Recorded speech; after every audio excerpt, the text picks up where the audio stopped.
नमस्कार दोस्तों, उत्तराखंड मुक्त विश्वविद्यालय के कम्युनिटी रेडियो हेलो हल्द्वानी में आपका बहुत स्वागत है। 91.2 मेगाहर्ट्ज की रेडियो तरंगों पर आप इसे सुन पा रहे हैं। दोस्तों, आज एक बहुत ही खास मेहमान हमारे साथ स्टूडियो में मौजूद हैं। इग्नू इंदिरा गांधी राष्ट्रीय मुक्त विश्वविद्यालय से डिपार्टमेंट ऑफ सोशल साइंस में लाइब्रेरी एवं इंफॉर्मेशन साइंस के डीन प्रोफेसर जयदीप शर्मा जी इस वक्त हमारे साथ मौजूद हैं। तो बहुत सारी बातें आज हम लाइब्रेरी साइंस के बारे में करेंगे। वक्त बहुत तेज़ी के साथ बदल रहा है, बहुत सारे एडवांसमेंट इस फील्ड में हुए हैं।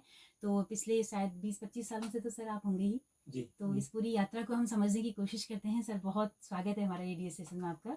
नमस्कार, धन्यवाद। जी जी। सर इग्नू से हैं। इग्नू में रेडियो वीडियो का जो पूरा विंग है, आप लोग देखते होंगे कितनी स्तरीय कंटेंट वहाँ पर है।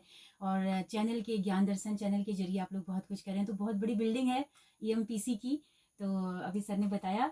तो सर, आप शुरुआत में यहाँ से पूछना चाहती हूँ कि लाइब्रेरी साइंस में जब आपने ज्वाइन किया था, वो कौन सा सन था, कौन जी, सा? मैं जी 2003 में इग्नू ज्वाइन किया। जी। और लेकिन मैं लाइब्रेरी साइंस में जो मेरा सफ़र है वो 1989 में 1989 में ओह मैंने शुरू किया। ओह। कुरुक्षेत्र यूनिवर्सिटी से मैंने पढ़ाना शुरू किया था। जी। मैंने 14 साल वहाँ पढ़ाया। ओह वाह। उसके बाद मैंने 2003 में Indira Gandhi hmm, national open university join join की। की। जी हाँ, जी। सर, हाँ, 89 में लाइब्रेरी साइंस विषय कब अस्तित्व में आया, अगर भारत में देखें? जी। कब से है एस्टेब्लिश? इसको 100 साल से ज़्यादा हो गए हैं। अच्छा। 1911 से लाइब्रेरी साइंस है अरे वाह, हिंदुस्तान अच्छा में। अच्छा। और आज लगभग सारे विश्वविद्यालयों में लाइब्रेरी इंफॉर्मेशन साइंस है। जी अलग अलग स्तरों पे अलग जी अलग प्रोग्राम्स और कोर्सेज में। जी। तो जी। सर, किस तरह से देख रहे हैं बदलाव, क्या क्या आए हैं, एडवांसमेंट क्या मतलब क्या हुए देखिए, हैं? ऐसा है, जैसे जैसे लाइब्रेरी की इमेज बदली वैसे हम्म वैसे लाइब्रेरी साइंस एजुकेशन बदला। जैसे पहले लाइब्रेरी जो थी उसको ऐसे डिफाइन किया जा सकता था कि भाई वो एक ऐसी जगह है जहाँ बुक्स होती हैं, लोग उनको पढ़ने जाते हैं। हम्म उसके बाद फिर उसको इंफॉर्मेशन पे ज़्यादा जोर दिया जाने लगा कि ऐसी जगह जहाँ आप अपनी इंफॉर्मेशन को सेटिस्फाई कर सकते हैं। हम्म फिर उसको जगह से खोल दिया गया कि भाई ऐसी संस्था जहाँ आपको अपनी इंफॉर्मेशन नीड सेटिस्फाई कर सकते हैं। हम्म। फिर ये था कि आपको लाइब्रेरी जाना पड़ेगा। उसके बाद आया लाइब्रेरी आपके पास आएगी। ओह। आप जा सकें या ना जा सकें, क्या इंफॉर्मेशन आप तक पहुंचेगी। क्या ये अभी का दौर है जी। कि लाइब्रेरी आपके हाथ में है, मुट्ठी हाँ, में है एक तरह से? हाँ। जी। तो इसी तरह लाइब्रेरी साइंस एजुकेशन बदलती गई। तो लाइब्रेरी साइंस एजुकेशन शुरू में लाइब्रेरी साइंस थी। उसके हम्म बाद हो गई डॉक्यूमेंटेशन पे स्ट्रेस आ गया। उसके बाद आ गया लाइब्रेरी एंड इंफॉर्मेशन साइंस। और कुछ फॉरेन कंट्रीज में तो अब इंफॉर्मेशन साइंस ही रह गया। कुछ ने ओह इंफॉर्मेशन एंड लाइब्रेरी साइंस कर दिया और ओह। कुछ इंफॉर्मेशन साइंस। तो सर, कहीं ऐसा तो नहीं है कि उसकी जो मूल आत्मा थी लाइब्रेरी की, वो खत्म हो रही हो, या वो डोमिनेंट हो गया हो इंफॉर्मेशन वाला सेक्टर? देखिए, मूल आत्मा तो है आज भी, क्योंकि चाहे लाइब्रेरी थी या इंफॉर्मेशन है, बेसिकली तो लोगों को इंफॉर्मेशन पहुंचाना है। उसके फॉर्म्स और फॉर्मेट्स बदलते गए। हम्म और पहले ये होता था कि लोग आएंगे लाइब्रेरी में, देखेंगे क्या क्या है। लाइब्रेरी को ऐसे इवेल्युएट किया जाता था, इसमें कितनी बुक्स हैं। ये हम्म लाइब्रेरी बहुत बड़ी लाइब्रेरी इसलिए है क्योंकि इसमें 1 लाख किताबें हैं, इसमें हम्म 10 लाख किताबें हैं। हम्म आज की तारीख में ये होता है कि आप वहां जा रहे हैं, आपको वहां आपकी इंफॉर्मेशन नीड सेटिस्फाई होगी या हम्म नहीं। हम्म। आज की तारीख में तो आप, जैसे अभी आपने कहा कि लाइब्रेरी आपकी जेब में, बिल्कुल। क्योंकि आज हम ये जो डिजिटल इंफॉर्मेशन का जो युग है, हम्म इसमें इतना इजी हो गया, कन्वीनियंट हो गया कि आपको वॉल्यूम से देखने की जरूरत नहीं है। हम्म आपको ये देखने की जरूरत नहीं है कि इतनी मंजिला बिल्डिंग है। हम्म। लेकिन इसका मतलब ये नहीं है कि प्रिंट इंफॉर्मेशन की इंपॉर्टेंस कम हो हाँ, गई कोई है बिल्कुल। या प्रिंटेड इंफॉर्मेशन कम होती जा रही है। ऐसा नहीं है। हम्म किताबें पब्लिश हो रही हैं, हम्म लोग किताबें पढ़ रहे हैं, हम्म लाइब्रेरीज बुक्स को खरीद रही हैं, हम्म ऐसा कुछ नहीं है। लेकिन ये उसके है, पैरेलल में वो सिस्टम भी चल रहा है। हाँ, उसके पैरेलल डिजिटल इंफॉर्मेशन भी चल रही है। चल रही और है। क्योंकि देखिए, डिजिटल इंफॉर्मेशन क्रिएट करने में टाइम नहीं लगता। हम्म एक जमाना था जब एक किताब को तैयार करने में आपको महीने लगते थे, हम्म उसके बाद दिन लगने लगे। अब आज की तारीख में ये है कि आज आप इंफॉर्मेशन क्रिएट करो और उसको अपलोड कर दो, सब हम्म तक पहुंच जाएगी इंफॉर्मेशन। तो हम्म। देखिए, हम ये इन दोनों के बीच में कोई मतभेद नहीं है। मतभेद नहीं है, कोई चैलेंज नहीं है, कोई कोई कॉन्ट्रडिक्शन नहीं है। कॉन्फ्लिक्ट भी नहीं है, कोई हम्म एक दूसरे को नुकसान नहीं पहुंचा रही है। ये तो साथ साथ चल रहे हैं चीजें। जरूरत है, वक्त की जरूरत है। ई वक्त की लाइब्रेरी, जरूरत है। ई इंफॉर्मेशन, तो वो उसके अकॉर्डिंग काम चल रहा है। वक्त की जरूरत। सर, जैसे रिसर्च के लिए कितना बड़ा योगदान है लाइब्रेरीज का? देखिए, मैं कहता हूँ रिसर्च में तो लाइब्रेरी ऐसी है कि सबसे ज्यादा रिसर्च में लाइब्रेरी की जरूरत है। हम्म जब कोई रिसर्च करता है तो मैं हमेशा कहा करता हूँ कि रिसर्च का मतलब है आपको लिटरेचर से दोस्ती करनी है। ऐसा नहीं है कि लिटरेचर की ज़रूरत छोटे लेवल पे नहीं होती है, लेकिन रिसर्च के दौरान तो आपको लिटरेचर की सबसे ज़्यादा आवश्यकता है, आपको लाइब्रेरी की सबसे ज़्यादा आवश्यकता है, आप लाइब्रेरी पे बहुत डिपेंडेंट हो जाते हैं। मैं कहता हूँ रिसर्च का ए से लेके जेड तक लाइब्रेरी के बिना पूरा नहीं होता, लिटरेचर के बिना पूरा नहीं होता। आप जब सोचते हैं कि मुझे रिसर्च करनी है तो आपको आइडिया कहाँ से आता है? लाइब्रेरी से, लिटरेचर से। फिर आप रिसर्च को प्लान करते हैं, वहाँ कौन आपकी मदद करता है? Literature, library, books. फिर आप रिसर्च शुरू कर देते हैं, कहाँ उसकी मदद कहाँ से मिलती है? लाइब्रेरी से, लिटरेचर से, बुक्स से। और फिर जब आप रिसर्च करते हैं तो उसको पब्लिश करना जरूरी है। रिसर्च बिना पब्लिश के तो होती ही नहीं है। पब्लिश कैसे करेंगे? आपको लाइब्रेरी हेल्प करेगी, बताएगी कैसे पब्लिश किया जाता है, कहाँ पब्लिश कर सकते हैं। पुरानी रिसर्च आप वहाँ देख सकते हैं। पुरानी रिसर्च कहाँ दे सकते हैं? लाइब्रेरी में। बिल्कुल बिल्कुल। तो सर लाइब्रेरी इसके अलावा लाइब्रेरी में जो रख रखाव का जो मामला है और एकदम क्विकली चीज़ें कहाँ मिल जाएंगी, इसको लेकर जो काम हुआ है वो कैसा है कि आपको पता है कि इस रैक में ये किताबें हैं, हमें कुछ भी ढूंढना है तो आप एक क्लिक में ले आ रहे हैं, या सारी किताबें आपको पलटनी नहीं पड़ रही हैं? बिल्कुल। देखिए अगर बुक्स को आप दुकानों से ही खरीद के पढ़ पाते तो लाइब्रेरी की क्या जरूरत थी? क्योंकि लाइब्रेरी का क्या है, एक तरह से ये एक एजेंसी है, ये इंटरफेस है, मीडिएटर है। हाँ, इंफॉर्मेशन जनरेशन और इंफॉर्मेशन रीच के बीच में। ये डिसेमिनेटर है, ये तो नेविगेटर है। ये एक तरह से आपको इसको फैसिलिटेट करती है। इनके और इनके बीच में एक तरह का इंटरमीडियरी है जो कि यहाँ से यहाँ पहुंचाने में हेल्प करती है। तो इन किताबों में क्या है और क्या नहीं है, किस किताब में ऐसा क्या है जो कि दूसरे से डिफरेंट है, ये लाइब्रेरी देखती है और उसको वो मेंशन करती है। इसको कहते हैं इंफॉर्मेशन प्रोसेसिंग। तो जो जो ये कैरियर्स हैं इंफॉर्मेशन के, चाहे वो डिजिटल हो या प्रिंट हो, प्राइमरी हो, सेकेंडरी हो, तरह तरह के इंफॉर्मेशन कैरियर्स हैं। लाइब्रेरी उनको पहचानती है, लाइब्रेरी साइंस प्रोफेशनल उनको पहचानता है, उसको प्रोसेस करता है और रीडर को बताता है इसमें ये है, इसमें ये नहीं है। और उसको हम कह सकते हैं कंटेंट लिस्ट कह सकते हैं, उसको आप कैटलॉग कह सकते हैं, उसको आप बिब्लियोग्राफी कह सकते हैं, इंडेक्स है, एब्स्ट्रैक्ट है, और उसके लिए पोर्टल क्रिएट करते हैं हम।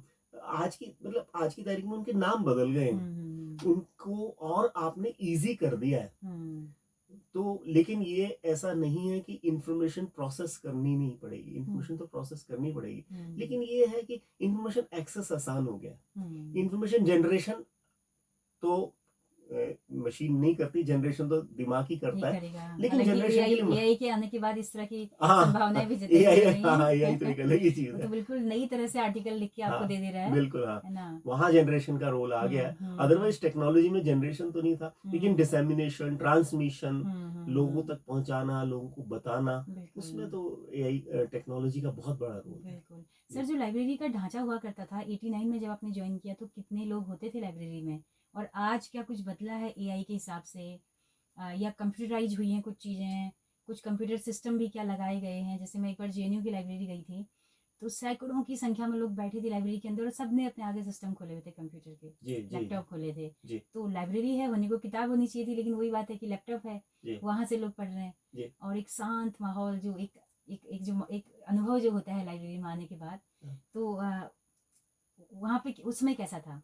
देखिए, बात ये है कि जो जमाना था उस टाइम, जो टेक्नोलॉजी थी, आज जो टेक्नोलॉजी है वो सब चल रही है, तब वो चलती थी, आज ये चल रही है। तो ऐसा तो है नहीं कि लाइब्रेरी में बुक्स आज नहीं है, तब भी थी, आज भी है। लेकिन हाँ, ये है कि आज की तारीख में आप बताइए कि जिंदगी में ऐसा कौन सा एस्पेक्ट है जिसमें हमें टेक्नोलॉजी की जरूरत नहीं है?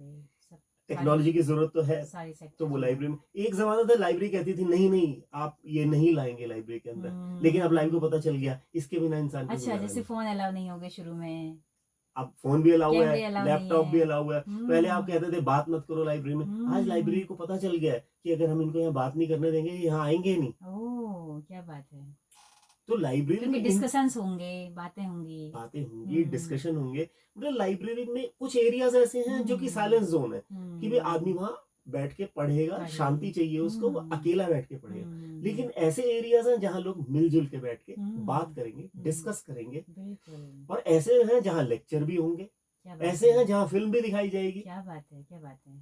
तो हम्म, मल्टी डायमेंशनल रोल एक तरह से हो गया है। जी जी जी तो जी। ये कहना बिल्कुल ही गलत होगा, थोपना हो जाएगा, एक तरह हाँ से प्रतिक्रियावादी होना हो जाएगा कि आप बस चुप रहिए, लाइब्रेरी हाँ। है, खामोश रहिए। नहीं, नहीं आपने सबको जगह दे दी है। भाई, आप देखिए फिल्म ना। थिएटर भी है, कहीं रंगमंच भी है, कहीं हाँ डिस्कशंस हैं। हाँ, तो ये एक बड़ा सुंदर बिल्कुल ठीक कहा कदम आपने। है। रंगमंच भी है, हम्म थिएटर भी है। हम्म भाई आज आप देखिए ना कि हमारे सोसाइटी में कितने बदलाव आ रहे हैं। एक हम्म जमाने में जो सिनेमा हॉल थे, अब हम्म मल्टीप्लेक्सेस हैं।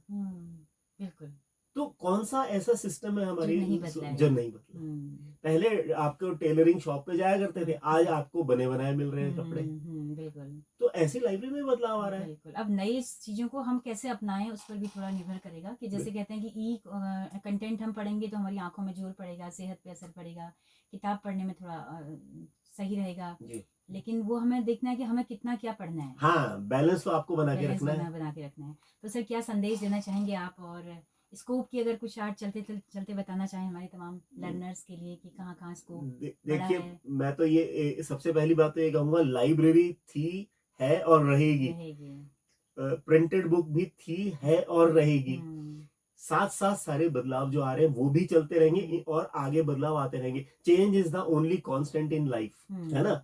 और जो किताबों की महक है, जो पेज की बिल्कुल, महक आती है, जो वो भी है, रहेगी। वो आपको हमेशा अट्रैक्ट करती रहेगी। हम्म। आज से कई दशक पहले किसी ने कह दिया था कि पेपरलेस लाइब्रेरी। ओह! किसी ने, एक बड़े वेल नोन ऑथर ने एक हुँ, किताब लिखी, पेपरलेस लाइब्रेरी, हुँ, आज से 60 साल पहले। अच्छा। तो लोगों ने ऐसा महसूस करने लग गया था कि पेपरलेस लाइब्रेरी हो जाएगी, हुँ, लेकिन देखिए कहाँ नहीं, हुआ पेपरलेस नहीं, लाइब्रेरी। हुँ, प्रिंटेड पब्लिकेशन आ रहे हैं।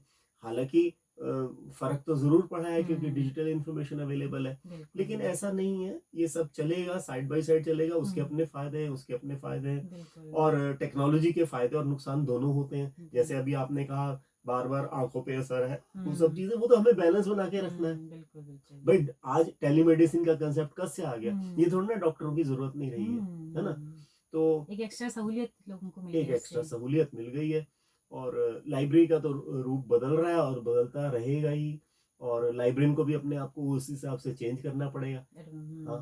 तो मैं तो यही चाहूंगा कि जो लाइब्रेरी की जो एक डेफिनेशन थी, हार्ट ऑफ एन इंस्टीट्यूशन, वो हुँ, आज भी है heart of an um, institution. हम किसी ने ये कहा, सर्वपल्ली राधाकृष्णन जी ने कहा था, you can think of A university without a classroom, but you cannot think of A university without A library. बिल्कुल, तो लाइब्रेरी तो है और रहेगी, और हम लोग इसका फायदा उठाएं, हम यहाँ जाएं, इस संस्था को जीवित रखें। बिल्कुल। और यही मैं कहना चाहूँ। बहुत शुक्रिया सर, इतना कीमती वक्त आपने दिया, इतनी धन्यवाद। इतनी कीमती बातों के साथ में। बहुत शुक्रिया आपका। धन्यवाद। जी, तो दोस्तों आप सबका भी बहुत शुक्रिया इस कार्यक्रम में अंत तक हमारे साथ बने रहने के लिए। अगर ये बातचीत पसंद आई हो तो अपना फीडबैक जरूर दीजिएगा।